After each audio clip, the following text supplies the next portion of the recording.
తలుచుకునేవాళ్ళు. వాళ్ళ కుటుంబంతో నాకు కూడా కొంత అనుబంధం ఉంటున్న అదృష్టంగా భావిస్తున్నాను.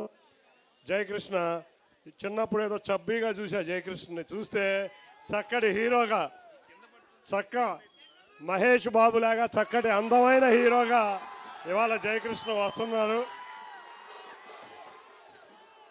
కాబట్టి మనందరం మరొక చక్కటి హీరోని అతి త్వరలో చూడబోతున్నాం.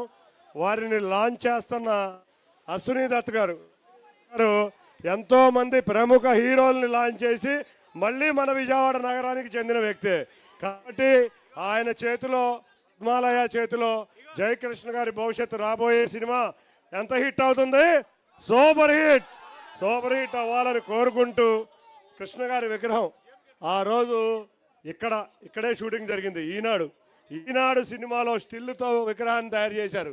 నిజంగా చాలా థ్యాంక్స్ ఈ విగ్రహం చేసిన వారందరికీ. ఆ రోజు ఈనాడు సినిమా రాష్ట్ర రాజకీయాలు మార్చిన దాంట్లో ప్రముఖ పాత్ర పోషించింది అనే దానికి ఎవ్వరం కూడా తీసివేయలేనిది.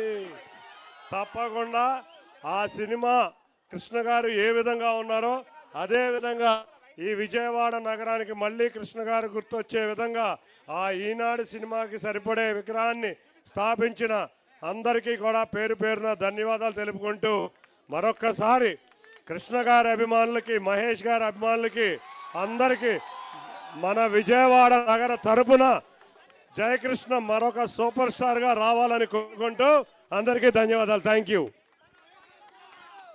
ఇప్పుడు మంత్రివర్యులు శ్రీ కొల్లు రవీంద్ర గారిని మాట్లాడవలసిందిగా రిక్వెస్ట్ చేస్తున్నామండి.